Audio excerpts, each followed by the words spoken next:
Hello everyone, तो आपका स्वागत है हमारे जनरल ऑर्गेनिक केमिस्ट्री के नेक्स्ट लेक्चर में, जहाँ पर हम स्टडी करेंगे हाइपर कंजुगेशन इफेक्ट।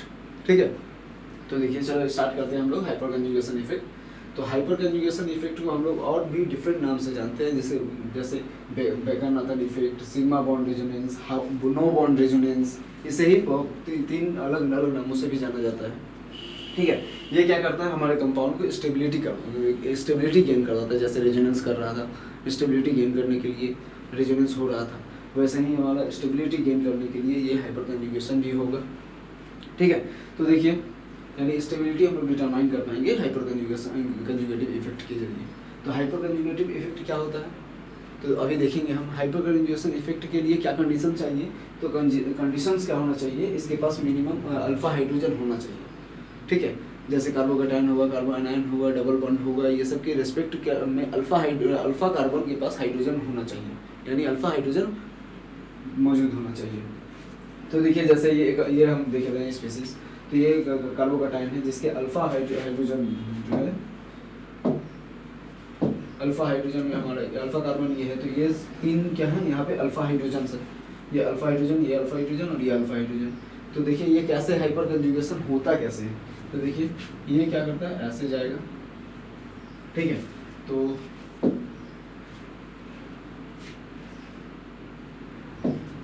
देखिए यहाँ पर इसे भी हम इसी साइन से दिखाएंगे। यहाँ पर ये H प्लस हो जाएगा और यहाँ पर नेगेटिव, और उसके बाद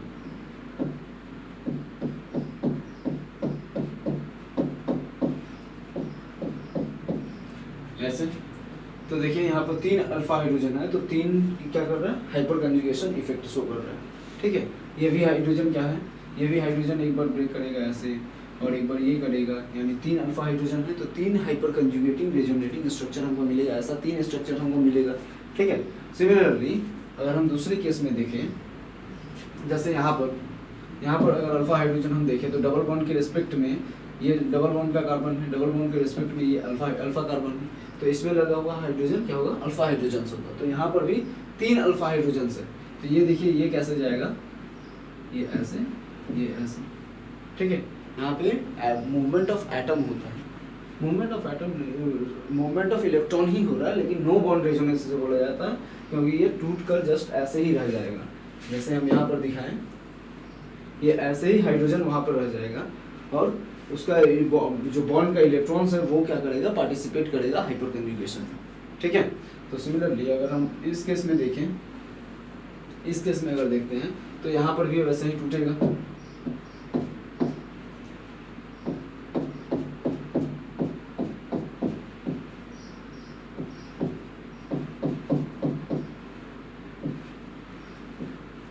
ठीक है,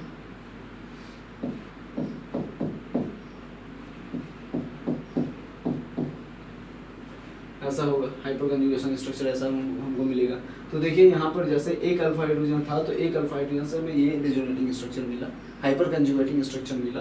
तो वैसे ही हमारे पास ये भी अल्फा हाइड्रोजन है, ये भी अल्फा हाइड्रोजन है, तो हमें दो और resonating structure, hyper conjugating structure मिल जाएंगे। ठीक है, तो इन सब केस में हाइपर कंजुगेशन होगा। और अगर हम देखें, हमारे पास ये एक सिस्टम है, कार्बो आनायन अगर मौजूद हो तो कैसा रेजोनेंस होगा, देखिए यहाँ पे क्लोरीन है, तो ये ऐसे जाएगा, ये ऐसे जाएगा। तो देखिए यहाँ पर जो रेजोनेंस होगा वो ऐसे,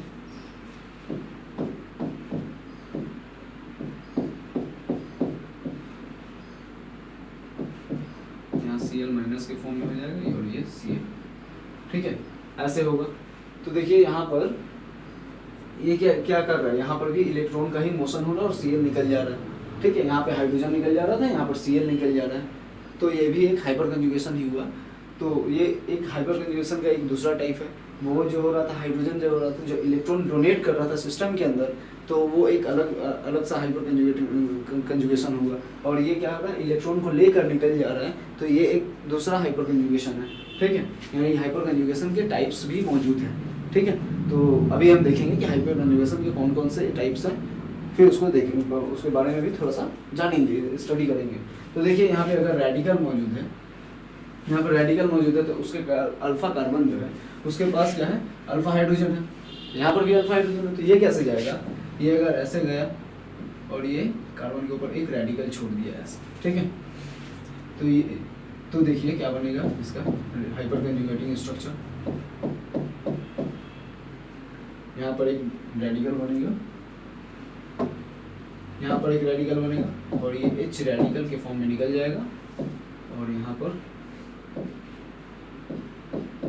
एक रेडिकल है जो आगे चलकर क्या कर लेगा, डबल एक बॉन्ड फॉर्मेशन कर लेगा ऐसे,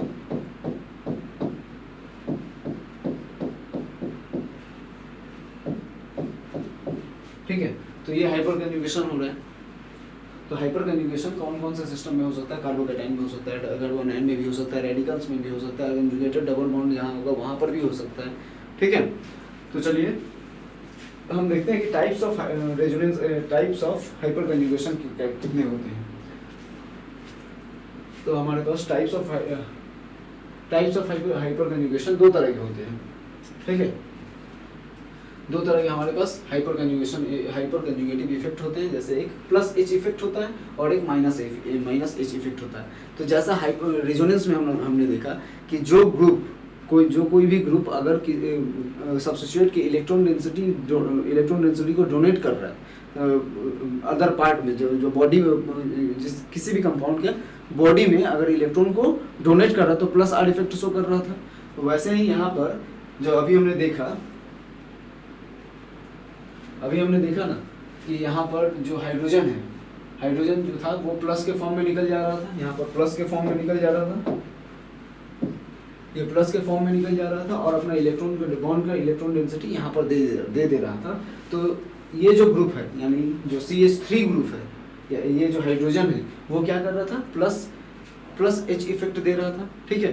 तो प्लस क्योंकि इलेक्ट्रॉन डेंसिटी को बढ़ा दे रहा था कंपाउंड के दूसरे पार्ट में, ठीक है, तो इसलिए वो प्लस H इफेक्ट शो कर रहा था। और वही अगर हम जब देखे थे क्या नाम है, ये क्लोरीन के केस में जब क्या कर रहा था, क्लोरीन इलेक्ट्रॉन को लेकर निकल जा रहा था। इसका मतलब क्या हो रहा था कि इलेक्ट्रॉन को दूसरे पार्ट, जो मॉलिक्यूल का जो दूसरा पार्ट बच रहा है वहाँ पर इलेक्ट्रॉन की कमी हो जाती है क्योंकि ये इलेक्ट्रॉन को निकाल कर लेकर चला जा रहा है। तो यहाँ पर क्या बोलेंगे हम लोग, माइनस एच इफेक्ट या फिर नेगेटिव हाइपर कंजुगेटिव इफेक्ट बोलेंगे, ठीक है। तो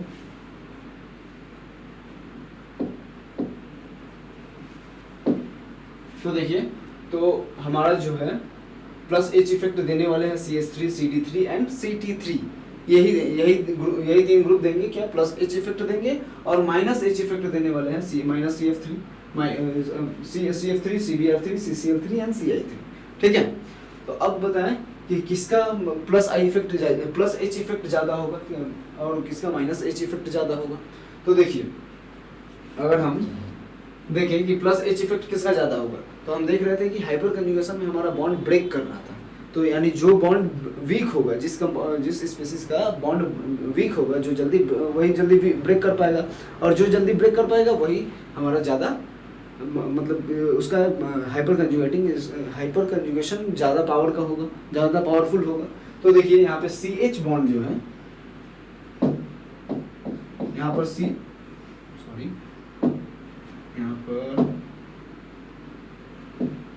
पर जो CH बॉन्ड है और यहाँ पे CD बॉन्ड है और यहाँ पर CT बॉन्ड है। तो हम जानते हैं कि बॉन्ड लेंथ क्या है, CT का सबसे कम होता है। हमने अपने फर्स्ट क्लास या सेकेंड क्लास में ही इंडक्टिव इफेक्ट जब पढ़ रहे थे तभी हमने देखा था कि CT बॉन्ड लेंथ जो होता है वो सबसे कम होता है, यानी सबसे कम है अगर बॉन्ड लेंथ है तो सबसे ज़्यादा स्ट्रॉन्ग बॉन्ड है वही, तो सबसे ज़्यादा स्ट्रॉन्ग बॉन्ड ये है, तो उसके बाद CD है, उसके बाद CH है। तो हाइपर कंजुगेशन किसका ज़्यादा होगा, CH का ज़्यादा होगा। तो इसीलिए जो हमारे पास ऑर्डर है, order of plus H effect order जो शो करने वाला है, तो CH3 सबसे ज़्यादा, फिर CD3 देन CT3, ओके। अब माइनस एच इफेक्ट को शो करने वाले ग्रुप्स कौन से, ये CF3, CBr3, ये ग्रुप्स हैं। तो इनमें से अब हम लोग जानते हैं कि क्या बॉन्ड ब्रेक होता है, हाइपर कंजुगेशन के दौरान क्या होता है, बॉन्ड ब्रेक होता है। तो जो बॉन्ड वीक होगा वही बॉन्ड ब्रेक करेगा। तो यहाँ पे बॉन्ड कौन सा वीक है, CF बॉन्ड वीक है, एक जगह पे है हमारे पास CF बॉन्ड और एक यहाँ पर CCl, फिर CBr, फिर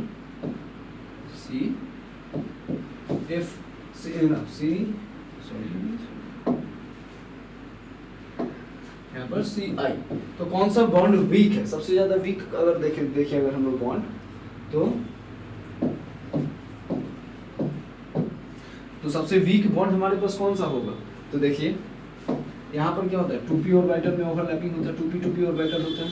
यहाँ पर 2p, यहाँ पर 3p, यहाँ पर 2p, यहाँ पर 4p, यहाँ पर 2p और यहाँ पर 5p ऑर्बिटल के बीच में ओवरलैपिंग होकर ये बॉन्ड फॉर्मेशन हो रहा है। तो देखिए ऑर्बिटल मिसमैच सबसे ज़्यादा यहाँ पर है, फिर यहाँ पर, फिर यहाँ पर, फिर यहाँ पर। तो सबसे ज़्यादा बॉन्ड जो होगा वो स्ट्रेंथ किसका ज़्यादा होगा? सबसे ज़्यादा CF का होगा, देन CL का होगा, देन CBr का होगा, देन CI का होगा। ठीक है, तो बॉन्ड ब्रेक सबसे पहले कौन होगा? सबसे पहले CI बॉन्ड ब्रेक होगा, यानी CI3 जो है वो सबसे ज़्यादा माइनस H इफेक्ट शो करेगा। ठीक है, तो देखिए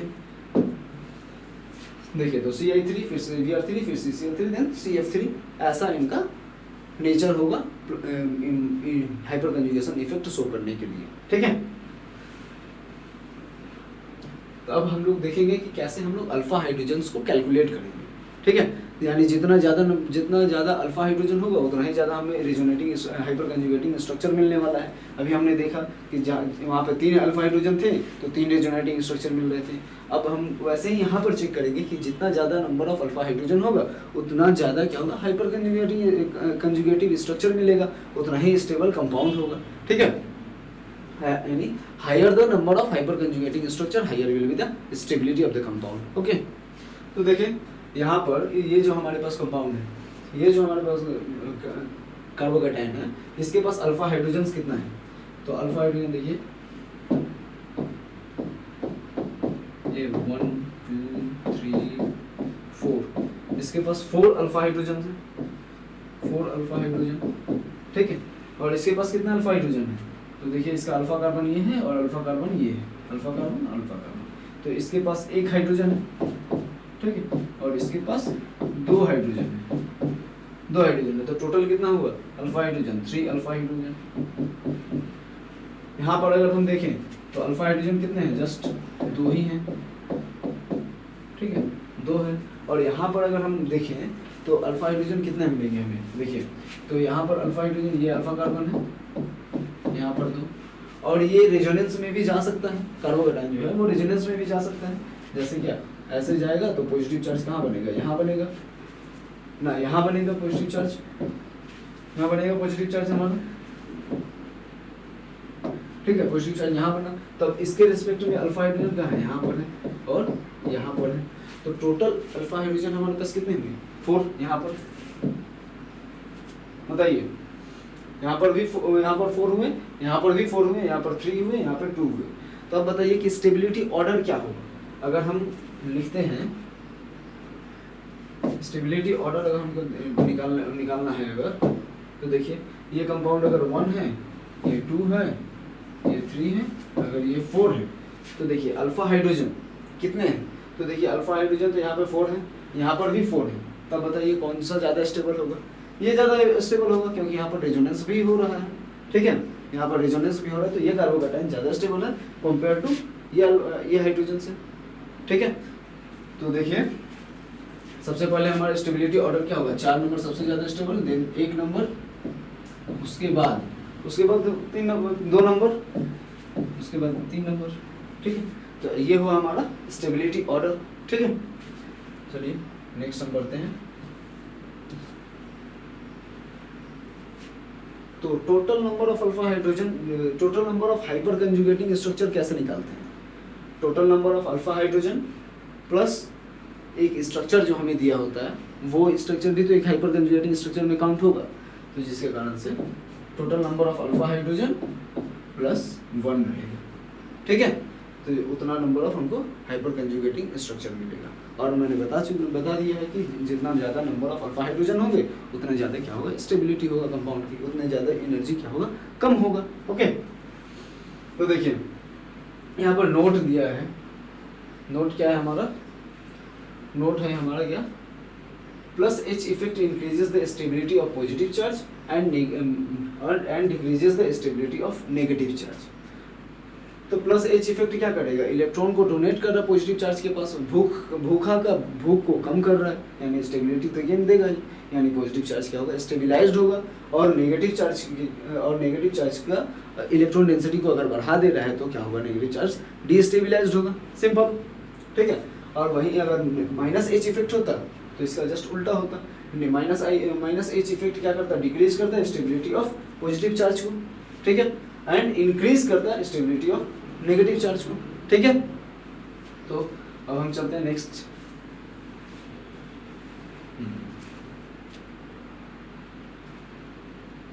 हाँ, स्टेबिलिटी ऑर्डर देखने के लिए। अच्छा, स्टेबिलिटी ऑर्डर देखने से पहले हम बताना चाहेंगे, स्टेबिलिटी ऑर्डर देखने से पहले हम बताना चाहेंगे कि स्टेबिलिटी ऑर्डर डिटरमाइन करते हैं हम जब, तो सबसे ज़्यादा प्रायोरिटी हम किस इफेक्ट को देंगे, तो सबसे ज़्यादा प्रायोरिटी हम रेजोनेंस को देते हैं, देन हाइपर कंजुगेशन को, देन इंडक्टिव इफेक्ट को, ठीक है। तो प्रायोरिटी ऑर्डर हमारे पास क्या है,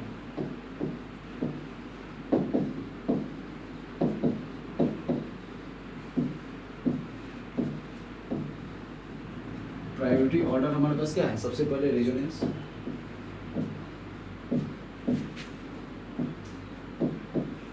देन हाइपर कंजुगेशन,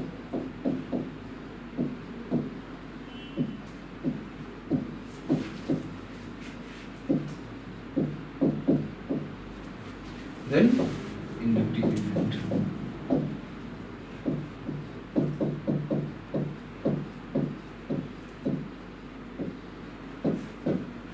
ठीक है। तो अब हम स्टेबिलिटी डिटरमाइन करते हैं कुछ स्पीसीज की, ठीक है। तो चले, ये है हमारे पास, तो देखिए यहाँ पर सबसे पहले हम स्टेबिलिटी डिटरमाइन करने में सबसे पहले हम देखेंगे रेजोनेंस को, उसके बाद हाइपर कंजुगेशन को, उसके बाद इंडक्टिव इफेक्ट को। तो देखिए यहाँ पर तो रेजोनेंस होने का कोई कंडीशंस नहीं है, तो होगा नहीं। यहाँ पर हो सकता है hyper conjugation and inductive effect. तो देखिए यहाँ पर हाइपर कंजुगेशन हम लोग पहले चेक करेंगे, उसके बाद इंडक्टिव इफेक्ट चेक करेंगे। तो देखिए हाइपर कंजुगेशन से ही अगर हम डिटरमाइन करता है तो इंडक्टिव इफेक्ट देखने की जरूरत ही नहीं, ठीक है। तो देखिए यहाँ पर हाइपर कंजुगेशन के लिए कितने अल्फा हाइड्रोजन है, 3 अल्फा हाइड्रोजन, यहाँ पर 6 अल्फा हाइड्रोजन, यहाँ पर 6 अल्फा हाइड्रोजन, और यहाँ पर 9 अल्फा हाइड्रोजन। तो स्टेबिलिटी ऑर्डर हमारा सिंपल सा, ठीक है। अब हमारे पास दूसरा जो कंपाउंड है, इसमें है नेगेटिव चार्ज है, कार्बन आयन और CD3, CT3 और CH3 है। तो यहाँ पर थोड़ा कॉन्सेप्ट लगेगा हमारा बॉन्ड और बॉन्ड स्ट्रेंथ वाला, जो अभी हमने पढ़ा है, तो उसी को अप्लाई करते हैं और डिटरमाइन करते हैं। चलिए स्टेबिलिटी ऑर्डर को, तो देखिए यहाँ पर CH3 अगर प्लस H इफेक्ट देने वाला है तीनों, यानी स्टेबिलिटी, नेगेटिव चार्ज के स्टेबिलिटी को डिक्रीज करेगा क्योंकि इलेक्ट्रॉन डेंसिटी को बढ़ा दे रहा है, ठीक है।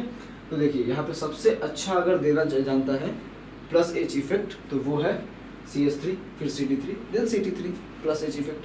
तो यहाँ पर स्टेबिलिटी क्या होगा, CT3 सबसे ज़्यादा, सबसे खराब अगर प्लस H इफेक्ट देने वाला ग्रुप है तो CT3, ठीक है। उसके बाद नेगेटिव चार्ज है, तो सबसे ज़्यादा स्टेबल कौन सा नेगेटिव चार्ज होगा, यही होगा, ठीक है। प्लस H इफेक्ट तो तीनों ही दे रहा है, लेकिन सबसे खराब जो प्लस H इफेक्ट दे रहा है वो ये है, इसीलिए हमारा स्टेबिलिटी ऑर्डर क्या होगा, ये देन ये, ठीक है। उसके बाद हम आगे बढ़ते हैं, देखें हमारा नेक्स्ट क्या है, ये देखिए कुछ कार्बोकैटायंस है, यहाँ पर स्टेबिलिटी को हम लोग डिटरमाइन करते हैं। चलिए देखिए, तो यहाँ पर सबसे पहले तो रेजोनेंस में ये भी जा रहा है, ये भी रेजोनेंस में जा रहा है, ये भी रेजोनेंस में जा रहा है, और ये भी रेजोनेंस में जा रहा है, ठीक है। और सब क्या जा रहा है, 2 बॉन्ड रेजोनेंस ही जा रहा है। ये देखिए, ये भी यहाँ जाएगा, ये भी यहाँ जाएगा, ये भी यहाँ जाएगा, और ये भी यहाँ जाएगा, मतलब सब 2 बॉन्ड रेजोनेंस ही हो रहा है, कोई लॉन्ग कंजुगेशन भी नहीं हो रहा है, यहाँ सब 2 बॉन्ड रेजोनेंस ही हो रहा है। तो अब रेजोनेंस से हम डिटरमाइन नहीं कर पाए, तो अब हमारे पास क्या है नेक्स्ट हमारे पास है हाइपर कंजुगेशन। तो हाइपर कंजुगेशन देखते हैं। हाइपर कंजुगेशन देखने के लिए हमें अल्फा हाइड्रोजन चेक करना पड़ेगा। तो अल्फा हाइड्रोजन तो देखिए कहाँ पर होगा, यहाँ से अगर कार्बोकेटाइन है तो यहाँ पे अल्फा हाइड्रोजन को कितना है 1 2 यहाँ से, और यहाँ पे कार्बोकेटाइन बनेगा जब रेजोनेंस हो जाएगा तो यहाँ पर 2 यानी 4 अल्फा हाइड्रोजन। और यहाँ पर अल्फा हाइड्रोजन कितना होगा, यहाँ पर कार्बोकेटाइन बना है तो 2 अल्फा हाइड्रोजन। उसके बाद यहाँ पर जब रेजोनेंस होने के बाद यहाँ पर पॉजिटिव चार्ज बनेगा, यहाँ पर पॉजिटिव चार्ज बनेगा, तो यहाँ पर जब पॉजिटिव चार्ज बना तो यहाँ पर 3 अल्फा हाइड्रोजन और यहाँ से 2 अल्फा हाइड्रोजन। टोटल कितना हुआ 3 4 7 अल्फा हाइड्रोजन। ठीक है, और यहाँ पे अगर हम चेक करें तो देखिए यहाँ पर कार्बोकेटाइन है तो यहाँ पर 3 अल्फा हाइड्रोजन। ठीक है, यहाँ पर 2 अल्फा हाइड्रोजन। ओके, उसके बाद रेजोनेंस होने के बाद यहाँ पर 3 अल्फा, यहाँ पर कार्बोकेटाइन जनरेट होगा, फिर यहाँ अल्फा हाइड्रोजन। ठीक है, उसके बाद फिर यहाँ पर 2 अल्फा हाइड्रोजन बनेंगे। तो टोटल अल्फा हाइड्रोजन कितने हुए 3 3 6 6 4 10 10 अल्फा हाइड्रोजन है हमारे पास। ओके, अब हमारा लास्ट जो है इसको डिटरमाइन करते हैं। तो यहाँ पर अल्फा हाइड्रोजन कितने हैं, तो यहाँ पर अल्फा हाइड्रोजन हमारे पास, इधर तो अल्फा हाइड्रोजन कुछ बचा नहीं है, मिथाइल ग्रुप है, इधर भी मिथाइल ग्रुप है, अल्फा हाइड्रोजन नहीं है। तो यहाँ पर जब रेजोनेंस के बाद यहाँ पर कार्बोकेटाइन जनरेट होगा, जब कार्बोकेटाइन जनरेट होगा तो उसका अल्फा हाइड्रोजन कहाँ पे है, यहाँ पर एक ही अल्फा हाइड्रोजन है, तो यानी यहाँ पर 1 अल्फा हाइड्रोजन है। ओके, तब देखिए जितना ज़्यादा अल्फा हाइड्रोजन उतना ज़्यादा हाइपर कंजुगेटिंग स्ट्रक्चर। अब जितना ज़्यादा हाइपर कंजुगेटिंग स्ट्रक्चर उतना ज़्यादा स्टेबिलिटी ऑफ द कंपाउंड। तो सबसे ज़्यादा स्टेबल अगर होने वाला है तो वो हमारे पास कंपाउंड क्या है, अगर हम बोलते हैं 3 नंबर फिर 2 नंबर, यानी मेरे पास स्टेबिलिटी ऑर्डर जो अगर मिलने वाला है तो ये है 3 नंबर सबसे ज़्यादा स्टेबल, फिर 2 नंबर, फिर 3 2 फिर 1 फिर 4। ओके, अब देखिए अब हम रेडिकल की स्टेबिलिटी को डिटरमाइन करेंगे बाय द हेल्प ऑफ हमारे पास 3 जो अस्त्र हैं उनसे, जैसे resonance, hyper conjugation and inductive effect से। ठीक है, तो देखिए यहाँ पर हमारे पास रेडिकल है, तो रेडिकल को हम लोग क्या कार्बोकेटाइन की तरह ही सोचते हैं, बताया है मैंने। तो देखिए इसके पास अल्फा हाइड्रोजन, सबसे पहले तो रेजोनेंस देखेंगे, तो रेजोनेंस तो ये टेक पार्ट कर ही रहा है रेजोनेंस में। जैसे रेजोनेंस ऐसा जाएगा तो ये ऐसा और ये वाला ऐसा, तो रेजोनेंस तो है सब में, ये क्या बनेगा रेजोनेंस के बाद, तो यहाँ पर क्या होगा रेडिकल फॉर्मेशन होगा, यहाँ पे डबल बॉन्ड फॉर्मेशन हो जाएगा। ठीक है, तो इसका अब अल्फा हाइड्रोजन अब हम लोग चेक करें। ठीक है, तो अल्फा हाइड्रोजन अगर चेक करते हैं तो यहाँ पर यहाँ पर रेडिकल बना, यहाँ पर रेडिकल बना, तो यहाँ तो इसका कोई अल्फा हाइड्रोजन नहीं मिल रहा, बट यहाँ से मिल जा रहा है अल्फा हाइड्रोजन कितना 1 2 3 1 2 3, और यहाँ पर भी 3 अल्फा हाइड्रोजन है।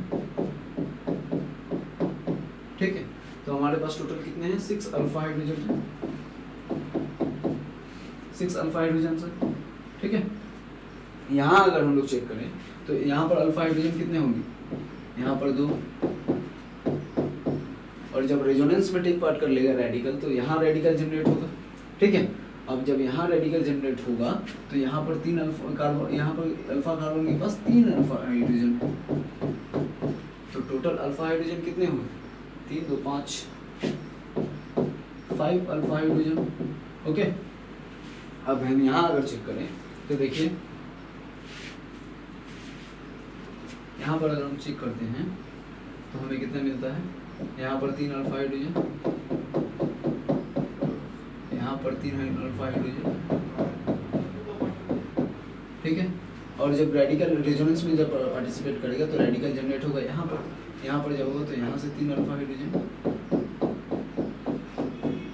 तो देखिए यहाँ पे 9 अल्फा हाइड्रोजन हमें मिल जा रहे हैं, 9 अल्फा हाइड्रोजन हमें मिल जा रहा है। तो सबसे ज़्यादा अगर देखा जाए हाइपर कंजुगेटिंग स्ट्रक्चर में तो हमें यहाँ मिल जा रहा है, फिर यहाँ पर मतलब 3 नंबर सबसे ज़्यादा स्टेबल, देन 1 नंबर फिर 2 नंबर। ओके, तो स्टेबिलिटी ऑर्डर हमारा क्या हो जाएगा, तो जो फ्री रेडिकल की जो स्टेबिलिटी है, स्टेबिलिटी ऑर्डर क्या होगा 3 नंबर सबसे ज़्यादा स्टेबल, फिर हमारा 1 नंबर, फिर 2 नंबर। ओके, अब हम यहाँ पे डिटरमाइन करें, हमारे पास नेक्स्ट क्वेश्चन है ये है। तो यहाँ पे हम एसिडिटी ऑर्डर चेक करते हैं, ठीक है। क्या चेक करेंगे? एसिडिटी ऑर्डर चेक करेंगे। तो देखिए यहाँ पर एसिडिटी ऑर्डर हम लोग सबसे पहले कैसे बनाते हैं? कंजुगेट बेस की स्टेबिलिटी से पता करते हैं। तो देखिए कंजुगेट बेस अगर बना तो यहाँ पर माइनस चार्ज बनेगा, यहाँ पर माइनस चार्ज बनेगा और यहाँ पर माइनस चार्ज बनेगा। कंजुगेट बेस बनने के उसका अगर स्ट्रक्चर हम बनाए तो यहाँ पर ऐसे, ओके। यहाँ पर अगर हम लोग कंजुगेट बेस का स्ट्रक्चर बनाए,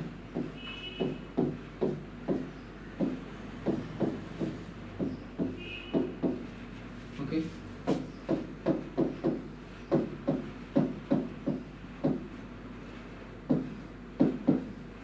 ठीक है। तो कंजुगेट बेस का हमारे पास ये स्ट्रक्चर बना। तो यहाँ पर हम लोग तीनों इफेक्ट जो हमने पढ़ा है, तीनों इफेक्ट को का यूज करके हम लोग यहाँ पर कंजुगेट बेस की स्टेबिलिटी को डिटरमाइन करेंगे। तो देखिए ये जो है ये जो है रेजोनेंस में जाएगा, नेगेटिव चार्ज रेजोनेंस में इजीली पार्टिसिपेट करेगा ऐसे, ठीक है। और कैसा देगा? इक्विवेलेंट रेजोनेटिंग स्ट्रक्चर हमको देने वाला है, ठीक है। तो ये भी क्या होगा?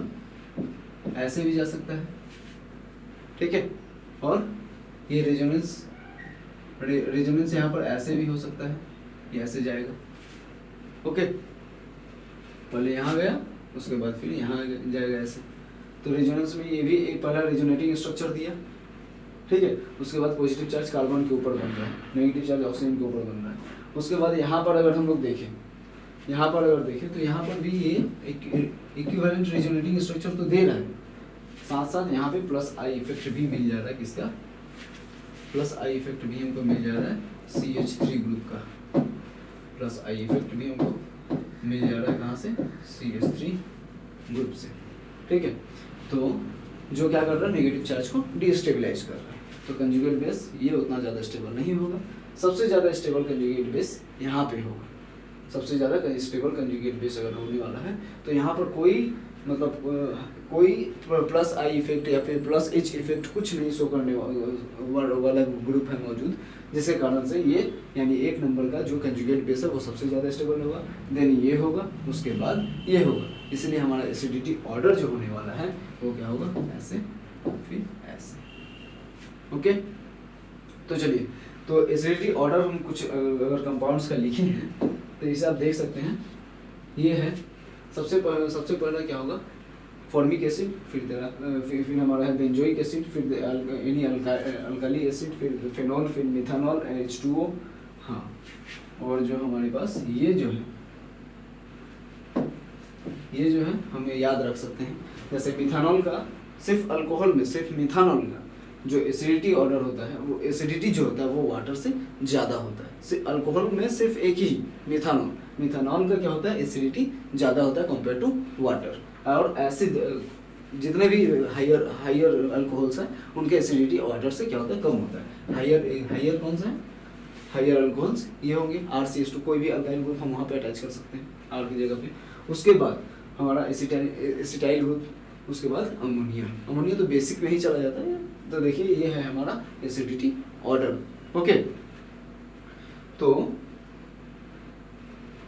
अभी हमने देखा इंडक्टिव इफेक्ट देख लिया, hyper conjugating structure hyper conjugation देख लिए, रेजोनेंस देख लिए। तो इसमें जो जितने भी प्लस साइन वाले हैं, जैसे plus I, plus H, plus R, तो ये क्या करेंगे? स्टेबिलिटी ऑफ कैटायन का इंक्रीज करेंगे। स्टेबिलिटी ऑफ कैटायन की स्टेबिलिटी को इंक्रीज करेंगे और एनायन की स्टेबिलिटी को डिक्रीज करेंगे। जैसे हम क्या बोलना चाह रहे हैं, तो देखिए plus R, plus H, plus I, तीनों प्लस वाले साइन जितने हैं, तीनों plus R, plus H, plus I, ये क्या करेंगे? स्टेबिलिटी ऑफ कैटायन का इंक्रीज करेंगे। Increases the stability of cation.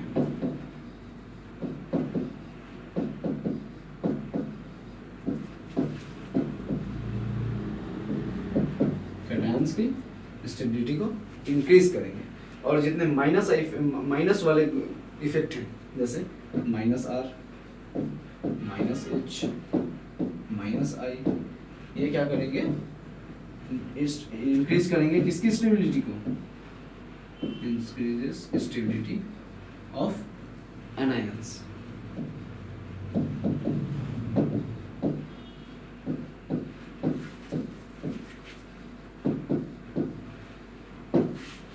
Anions की स्टेबिलिटी को इंक्रीज करेंगे। ओके, तो अब देखें इस स्लाइड में हमारे पास कुछ है, तो हम बढ़ते हैं हमारे नेक्स्ट स्लाइड की तरफ। यहाँ पर हमारे पास है stability of alkene. Stability of alkene हम सबसे अच्छा से तरीके से निकाल सकते हैं जहाँ इन तीनों इफेक्ट का यूज करके। तो वो कैसे, यहाँ पर हम देख सकते हैं। देखिए, तो एक नंबर हम अगर देख रहे हैं तो कंजुगेटेड एल्कीन जो होता है हमारे पास, जो कंजुगेटेड एल्कीन होता है, यानी क्या होता है, जहाँ पर रेजोनेंस हो रहा है, यानी कंजुगेशन हो रहा है, जहाँ पर डीलोकलाइजेशन ऑफ इलेक्ट्रॉन हो रहा है, वो एल्कीन हमेशा ज़्यादा स्टेबल होगा कंपेयर टू आइसोलेटेड, जहाँ एक आइसोलेटेड डबल बॉन्ड हो, ट्रिपल बॉन्ड हो, वहाँ से, उससे, उस कंपाउंड से, ठीक है, उस एल्कीन से। ओके, तो कंजुगेटेड एल्कीन जो है वो ज़्यादा स्टेबल होगा कंपेयर टू आइसोलेटेड। ओके, उसके बाद नंबर ऑफ अल्फा हाइड्रोजन, अगर नंबर ऑफ अल्फा हाइड्रोजन ज़्यादा है तो हायर नंबर ऑफ क्या होगा, हाइपर कंजुगेटिंग स्ट्रक्चर मिलेगा, तो उसकी स्टेबिलिटी उतनी ही ज़्यादा होगी, यानी हाई स्टेबिलिटी होगी। ओके, तो वही चीज़ हम देखिए दूसरे वाले में। और if alpha hydrogen is same, अगर अल्फा हाइड्रोजन हमें सेम मिल जाता है तो हमेशा अनसिमेट्रिकल एल्कीन जो होगा वो ज़्यादा स्टेबल होगा कंपेयर टू सिमेट्रिकल एल्कीन से। ओके, तो देखिए सिमेट्रिकल एल्कीन और अनसिमेट्रिकल एल्कीन से आप क्या समझते हैं। जैसे ट्रांस एल्कीन अगर हम लोग पकड़ते हैं वो क्या है, हमारा अनसिमेट्रिकल एल्कीन है। सिस एल्कीन अगर पकड़ते हैं तो वो हमारा सिमेट्रिकल एल्कीन है। ओके,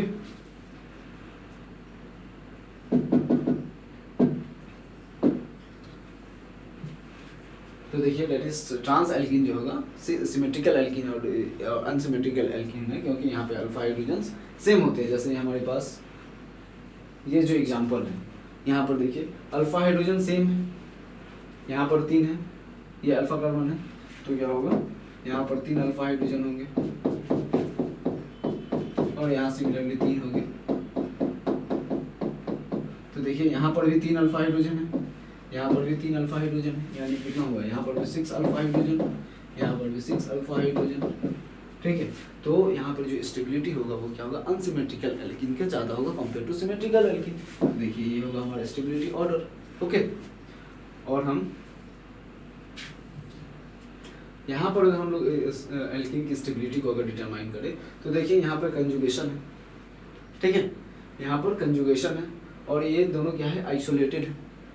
ओके, यहाँ कंजुगेशन है और ये दोनों एल्कीन जो है हमारे पास वो क्या है, आइसोलेटेड एल्कीन है।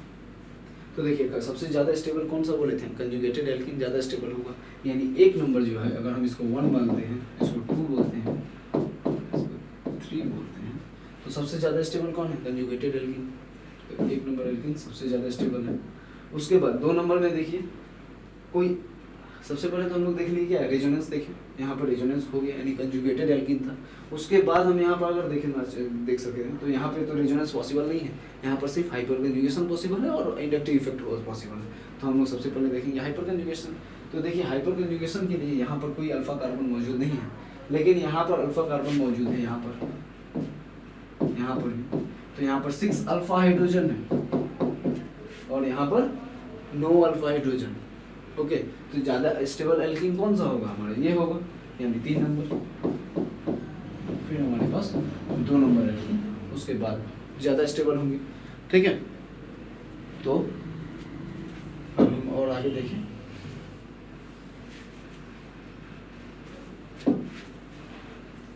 तो हाइपर कंजुगेशन हमारा यहाँ पर समाप्त होता है।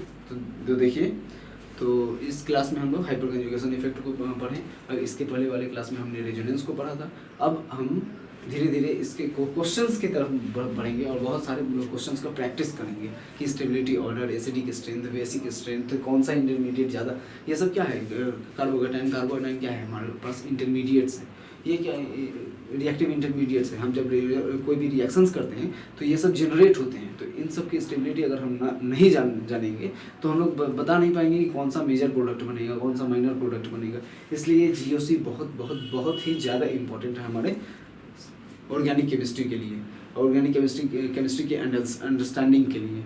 ओके, तो आज हम हाइपर कंजुगेशन को ख़त्म किए हैं और इसके बाद हम नेक्स्ट लेक्चर में कुछ नए न्यू टॉपिक्स को पढ़ेंगे, जैसे स्टेरिक इनहिबिशन इफेक्ट है, ऑर्थो इफेक्ट्स है, उसके बाद ये क्या नाम है, मेल्टिंग पॉइंट, बॉइलिंग पॉइंट है, उसके बाद फिर हीट ऑफ हाइड्रेशन एनर्जी पढ़ेंगे, ये सब पढ़ेंगे।